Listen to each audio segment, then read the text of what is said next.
Bora dar uma olhada rápida aqui no MXRF11, esse fundo Maxi Renda, né, que muita gente mesmo, pessoal, tem esse fundo imobiliário na carteira. Para ser mais exato, tá aqui, ó, número de cotistas, 1.085.744 cotistas, né? Muita gente com esse fundo imobiliário na carteira. E eu aposto para vocês que boa parte dessa galera aqui não conhece as características do fundo imobiliário. Até porque é um fundo barato, um dos primeiros fundos imobiliários ali a ser negociado com base 10, né, próximo ali dos R$10, e muita gente comprava esse fundo, né, como fundo de troco. As pessoas investiam em outros ativos, sobrava ali R$20, R$10, ia lá e comprava a cota do MXRF11, era baratinho. E eu vou falar também se valeu a pena. Eu sou investidor do MXRF11, invisto desde lá de 2021. Será que foi ilusão? Vamos ver isso aqui nesse vídeo. E já vamos começar falando aqui sobre a sua gestora, a XP. Nem todo mundo gosta da XP, porque ela tem por característica cobrar altas taxas de administração, altas taxas na subscrição, e isso acaba irritando muito os cotistas. Não tem muito tempo que a XP fez aí a subscrição de um outro fundo imobiliário, né, o XPML11, que é um fundo de shopping, e cobrou R$4 de taxa de administração da subscrição e irritou muitos cotistas lá do XPML11. E olhando aqui para o Maxi Renda, eles não cobram taxa de performance, mas cobram uma taxa de administração aqui de 0,90% ao ano. Mas bora lá, né? Vamos olhar aqui outras características do fundo. O fundo tem um mega de um patrimônio, mais de 3 bilhões de reais de patrimônio, né? Que é equivalente aí a mais ou menos 334 milhões de cotas no mercado. E o seu valor patrimonial tá aqui, ó, R$ 9,86. E o que seria esse valor aqui patrimonial, pessoal? É o valor justo que deveria custar a cota do MXRF11, porque basta você pegar todo o patrimônio do fundo e dividir pelo número de cotas que o fundo tem hoje no mercado. Então, isso aqui seria o valor justo de uma cota do MXRF11. Mas o mercado está pagando muito mais que isso, né? Hoje o mercado está pagando aí R$10,47 e, no meu ponto de vista, está um valor caro. Tanto é que o P sobre VP do fundo está aqui em 1,07, ou seja, o mercado está pagando 7% a mais do que o fundo vale em relação ao seu patrimônio. E uma coisa que eu aprendi, pessoal, tomando muita pancada com fundo imobiliário, não compro, isso é uma coisa minha, fundo imobiliário de papel com P sobre VP acima de 1, tá bom? Aí já é uma coisa pessoal minha, eu andei apanhando muito com isso ao longo do tempo, aprendi, hoje eu não compro mais. O fato é que o fundo já se valorizou aqui, ó, nos últimos 12 meses, 15,56%. Hoje, pessoal, o MXRF11 vem pagando 10 centavos para os seus cotistas, né, de proventos, que há um tempo atrás, ali no início de 2023, o fundo vinha pagando 12 centavos. No final de 2023 passou para 11 e agora já está em 10 centavos. Ficar de olho nisso aqui porque os proventos estão caindo com o passar do tempo. Bom, e o interessante, pessoal, é olhar aqui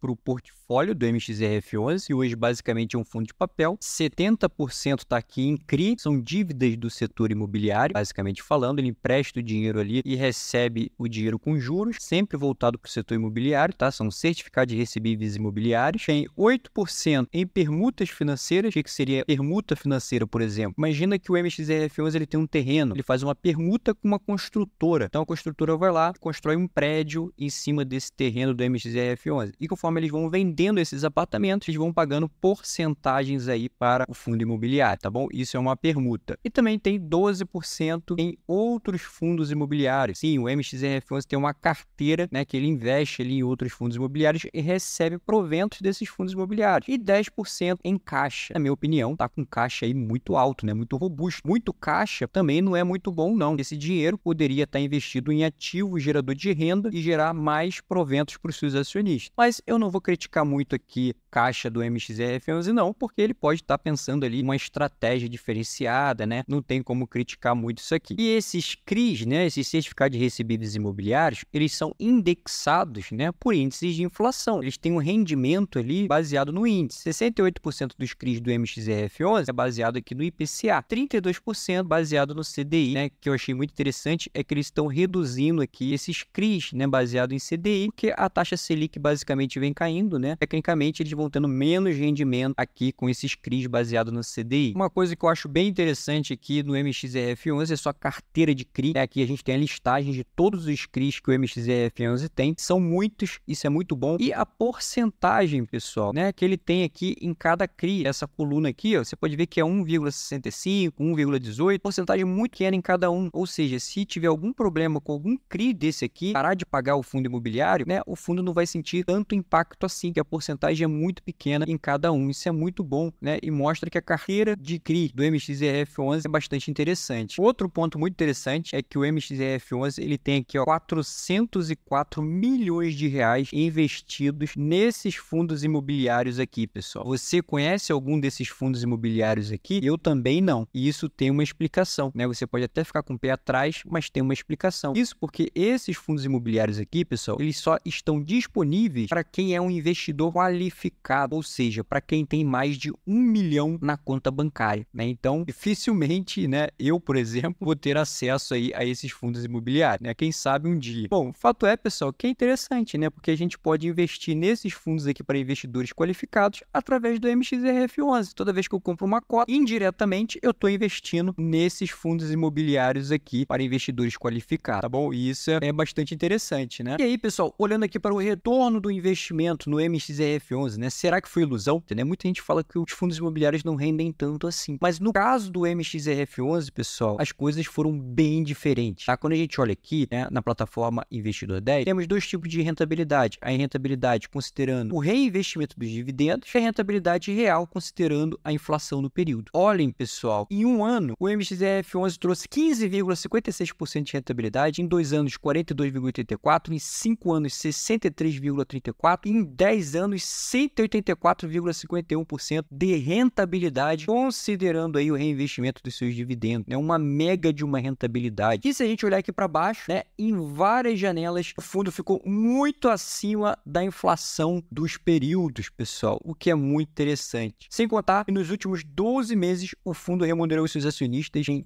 12,72%. E o que é mais interessante é que se você fizer uma comparação aqui com os principais índices da Bolsa de Valores, né, nos últimos 10 anos, a gente está falando aqui do CDI, da Fixa, PCA, né, índice de juros, IBOV, Small Caps, IFIX, IDIV. Se você comparar com os principais índices da Bolsa de Valores, o MXRF11 ao longo dos últimos 10 anos bateu em todo o mundo, pessoal. Teve a melhor rentabilidade no longo prazo, né, o que é muito interessante, e não é todo fundo imobiliário que consegue ter essa performance, né? Você pode fazer esse estudo aí, entra no Investidor 10, faz esse comparativo que você verá que não é todo fundo imobiliário que tem essa performance, né? Então, a performance aqui do MXRF11 foi muito diferenciada entre os fundos imobiliários, né? Surpreendeu até muitas ações que a gente vê por aí. Agora, pessoal, uma coisa muito importante é o reinvestimento dos dividendos, porque se você olhar aqui, o rendimento do fundo com o reinvestimento dos dividendos foi muito bom, né? Mas se você não tivesse reinvestido os proventos, né, os dividendos, você teria uma performance muito ruim. Basicamente, o fundo não teria saído do lugar, né? Então, realmente é muito importante, principalmente para quem investe no MXRF11, reinvestir os proventos recebidos, né? Lembrando que os rendimentos do passado não significa que vão se repetir no futuro, né? Mas até aqui, realmente não foi ilusão. O MXRF11 teve uma performance muito acima da média. Bom, desejo a todos bons investimentos e fui!